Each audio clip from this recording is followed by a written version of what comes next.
स्वागत है दोस्तों हमारे YouTube चैनल मार्क्सवाद और हिंदी साहित्य डॉक्टर शेख नज़ीर।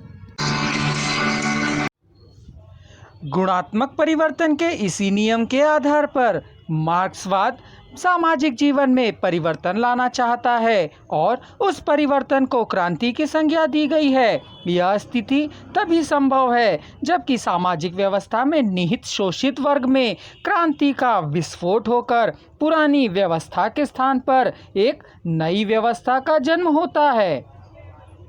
प्रकृति तथा समाज में निहित सहसा मूर्त परिवर्तन ही विकास की प्रक्रिया है।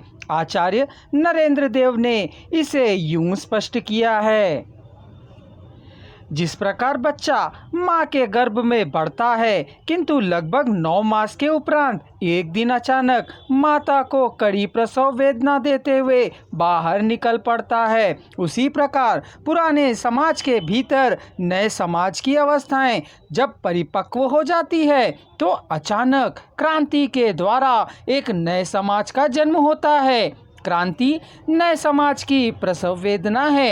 एक समाज से नए उन्नत समाज की ओर जाने के लिए क्रांति एक अनिवार्य सीढ़ी है।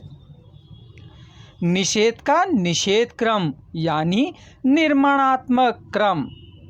यह बात स्पष्ट की गई है कि भौतिक जगत का प्रत्येक अणु गतिशील, परिवर्तनशील एवं विकासशील है, अर्थात हर वस्तु परिवर्तित होते हुए विकास को जन्म देता है। इस विकास के लिए प्रत्येक भौतिक तत्व के भीतर आंतरिक असंगतियां विद्यमान हैं। इन विरोधी शक्तियों या असंगतियों में निरंतर संघर्ष चलता रहता है और यह संघर्ष ही विकास का मूल कारण है।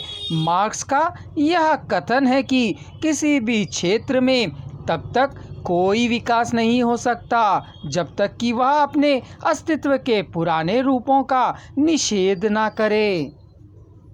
इससे पता चलता है कि यह निषेध हर वस्तु के भीतर स्थित अंतर विरोधी भावों को एक दशा में संघर्ष होने के वस्तु का पुराना रूप अपने आप निषेधित होकर नए रूप को जन्म देता है। फिर इस नई अवस्था के भीतर अंतर विरोधी तत्वों का संघर्ष आरंभ होता है, फिर निषेध की दशा आती है और फिर एक नई अवस्था उत्पन्न हो जाती है। इस प्रकार प्रत्येक वस्तु में यह निषेध का निषेध क्रम ऐसा ही तब तक चलता रहता है जब तक कि वस्तु गतिशील, परिवर्तनशील एवं विकासशील है।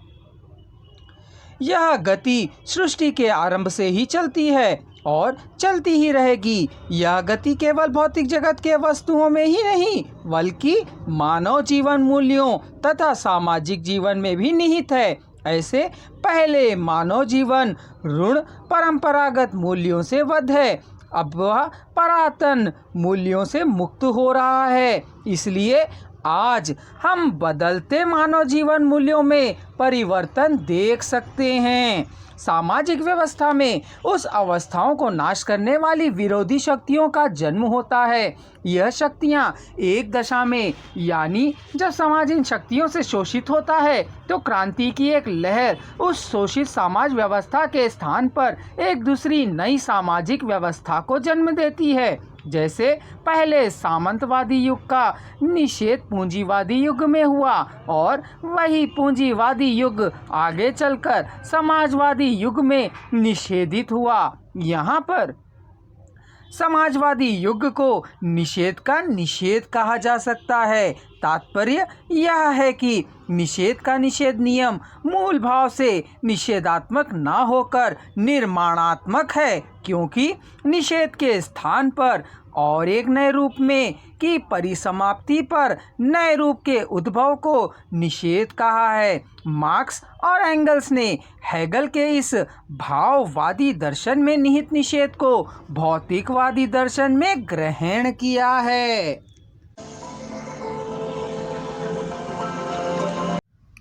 इस विषय पर और अधिक जानकारी के लिए हमारे अगले वीडियो को अवश्य देखें या कमेंट बॉक्स में दिए जा रहे लिंक को क्लिक कर एक ही स्वर में सुनें।